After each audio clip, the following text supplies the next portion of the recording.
calling it Rivalry Weekend across Major League Baseball. What can you tell us about just the rivalry and this matchup with the Angels? Well, I think it's been good. Obviously, the geography lends itself to a rivalry, different leagues. Very familiar with that club. Have a lot of respect for Ron Washington.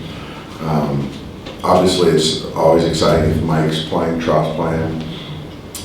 But yeah, I'm not sure really how well they're playing, but I like where we're at right now. Coming into the series, the offense has been, lights out, especially these last two games. How do you want to see them carry that over? And do you think something has, in a sense, been unlocked for it to just naturally carry over? I think the natural progression of our lineup, how guys are swinging the bats, is much more fluid. Certainly, as we've talked about the last couple of days, the bottom part of the order, I think, are really kind of bleeding into the top half where that's where the run production is coming from. And so, I see no reason, why we can't continue that tonight because just the at-bat quality that I'm seeing 1 through 9 is much better. Skipper, what's the best thing about your club right now? I think the best thing about our club, I don't really think it's tangible, but I do believe it is tangible in the sense that there's a lot of things that are happening. Obviously we moved on from Austin and the injuries and guys are just not wavering. So I think that's one thing that I really like. I think the offense, getting Max unlocked. I think Freddie's just been really consistent. Obviously, Shohei's been very consistent. Michael's shown some life, and then obviously just the infusion of Hyeseong has been a lot of fun too.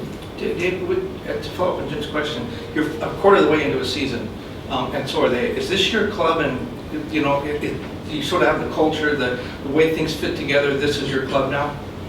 Yeah, I think so. I think that,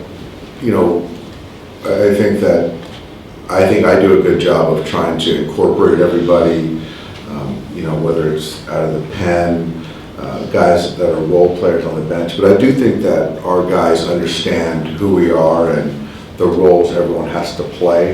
But I don't think this is our club in the sense that there's some reinforcements coming that we intended to have. That I think that as far as the talent, it's going to get better here in the next, couple weeks to 4 or 5 weeks. What does Hyeseong have to do to stick around once Teo and Tommy are back?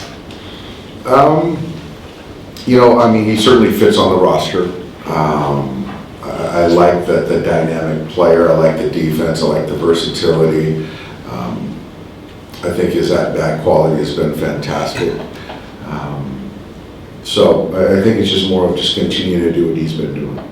You mentioned about reinforcements coming, but how long do you feel like it will take for them to get their groove situated into the back into where they were before their injuries? Well, I'm hoping Tommy will be back on Sunday. Taylor's going to go out on rehab on Saturday. So I'm hoping to get him back potentially on Monday. As far as the relievers, they're weeks away, and I think the starters, a couple starters that we're missing are a couple weeks away. Obviously, we're on the heels of Clayton making his comeback tomorrow, which is going to be exciting. Where will Teo be going? Teo's going to go to Rancho, and I think Eric the other day said they're on the road. Dave, how encouraged were you by Decime's performance last time out? Not just the quality, obviously, but just getting those kind of innings out of your starters. I think that's the thing that, for me, has been the most exciting part, that you can essentially now, I feel like we can run him out there for, call it 90 to 100 plus pitches and almost live with whatever result. I don't feel like I have to protect him. He's certainly managing left-handed hitters better than he has throughout his career. I think that he'll start, being better versus right. But I just think that the durability, where a guy coming from the injuries that he's come from, are really more of the uncertainty. But now with him, he's been one of the stalwarts as far as kind of you can trust the innings. Jim, you've kind of mentioned that a couple of times about him. What has made him stronger kind of mentally and emotionally? I think experience, adversity, missing the game, I think all that's kind of helped his maturation, emotion. I think his emotions are channeled better. I think with that, his delivery is much better. There's a little bit of a pitch mix difference with the sweeper.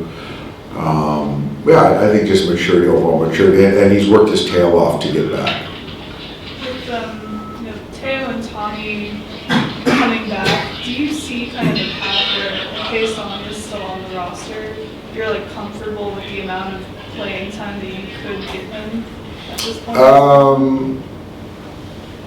Yeah, I mean, I think that you can see that with, we have a group of guys, position player-wise, that we're going to run out there. The two guys that you mentioned. But coming off injury, do I see them playing as much as they did prior? Probably not for the early going. So I think that there'll be some runway for the guys that are not everyday players, essentially. Kind of similar to Dalton, do you think it's, beneficial for Hyeseong to be up here and experiencing this, like even if he's not getting as much time? I think so.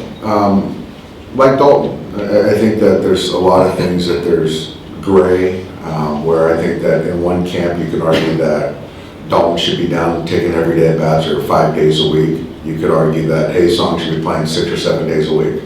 You could argue James should be doing that. So, or you could be arguing that being here around our guys is more beneficial. So, obviously right now they're here with us, and I just can't foresee right now what moves are going to be made in the coming days, but yeah, I'm not sure yet.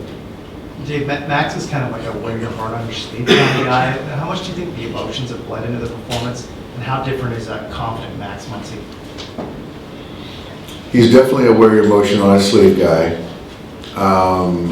which can be good, which can be detrimental. I like the edge. I talked to him today about edge, which is good, and not having any type of complacency. But he's, he seems to always find himself in a hole at some point in time in the season, but he always seems to dig his way out and get to the other side, which I think right now we're on the other side of it. I think there's some confidence in knowing that you can get out of it, but I just want him to be a little bit more consistent with the swing. I think his mindset has been fantastic this year. I think the intent on defense has been really good. So hopefully he can stay there, mechanically stay more sound and consistent. You talked about Rocky. He had the pain before the outing of the Max or after the Breakers game and didn't report it to the team. Do you think why, what made him to hesitate? Well, I think that he's a competitor. He wants to be a part of it. He knows that the pitching staff was ailing, and he just felt that that's something that he could manage. And so, but then you start to see the performance, the inconsistencies in velocity, and then he kind of brought it to our attention. Well, if there's, if you see the communication issue between, and if there is, how you can fix it? See the what, I'm sorry? The communication issue. Well, the communication is if a player, and it's not just Roki, it's other players that a lot of times don't communicate to us how they're feeling, and communication's got to work both ways. And so we don't know what we don't know. So hopefully he learned that if you can be open and communicate, then we have options. And I think that's a good learning lesson for Roki. Dave, there's so much about Kershaw that's beyond the box score, about the leadership and everything in this franchise. What are you excited about for him tomorrow? I'm excited for the intensity. We're in the middle of a quarter of the way through the season. I'm envisioning a shot in the arm of emotion, of intensity, and we're not at the dog days. I don't really believe in dog days, but I do believe in a player like Clayton, his track record, raising the level of sort of performance, intensity to a ball club, and that's what I'm expecting that tomorrow, and going forward. How much do you think with him, like, obviously, how last year, and it is not being a big part of, like, how much do you feel like that has kind of fueled him in this stretch and sort of wanting to come back and wanting to be heavily involved with this? It's a big part of it.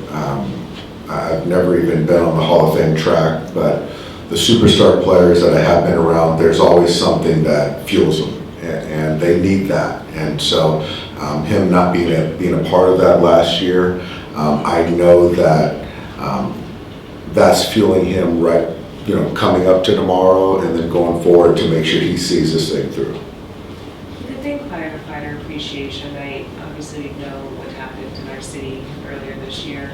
What are you hoping just to share with the firefighters today as you all recognize them? I think just appreciation, gratitude. I think, it's one of those things that, in our game that we have an opportunity to kind of highlight different people, different workplaces, people that do things, public servants, and certainly in Los Angeles, greater Los Angeles, we've dealt with a lot of fires, and these men and women don't get noticed enough. So to kind of highlight them tonight, show some appreciation, I think is a great thing, and hopefully they enjoy the experience and the night out. Thanks, guys.